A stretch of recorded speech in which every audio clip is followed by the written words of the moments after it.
आणि एक महत्त्वाची बातमी, कोकण पदवीधरच्या जागेवर आता तिहेरी लढत रंगणार आहे। मनसे आणि भाजपच्या नंतर आता शिंदे गटाकडून देखील या ठिकाणी उमेदवार जाहीर करण्यात आलाय। शिंदे गटाकडून संजय मोरे यांना तिकीट जाहीर करण्यात आलेलं आहे। महत्त्वाची अपडेट आपण पाहतोय। तर एकीकडे भाजपकडून देखील उमेदवार जाहीर झाला असताना आता शिंदे गटाने देखील संजय मोरे यांना तिकीट जाहीर केलेलं आहे।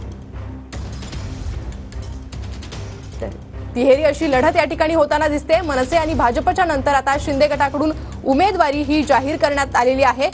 भाजपकडून निरंजन डावखरेंना कोकण पदवीधरसाठी उमेदवारी जाहीर करण्यात आली होती आणि त्यानंतर आता शिंदे गटाकडून देखील कोकण पदवीधरच्या जागेवर उमेदवारी जाहीर करण्यात आलेली आहे। शिंदे गटाकडून संजय मोरे यांना तिकीट जाहीर करण्यात आलेलं आहे। महत्त्वाची अपडेट, त्यामुळे कोकण पदवीधरच्या जागेसाठी आता तिरंगी लढत होणार आहे।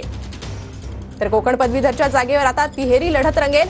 मनसे आणि भाजपच्या नंतर आता शिंदे गट देखील उमेदवारी जाहीर केली आहे आणि शिंदे गटाकडून संजय मोरे यांना तिकीट जाहीर करण्यात आलेलं आहे। तर कोकणमध्ये भाजप विरुद्ध मनसे विरुद्ध शिंदे गट असा हा सामना रंगणार आहे। इकडे भाजपकडून डावखरेंना उमेदवारी जाहीर करण्यात आलेली आहे आणि त्यानंतर आता शिंदे गटाकडून संजय मोरे यांना उमेदवारी जाहीर करण्यात आली आहे।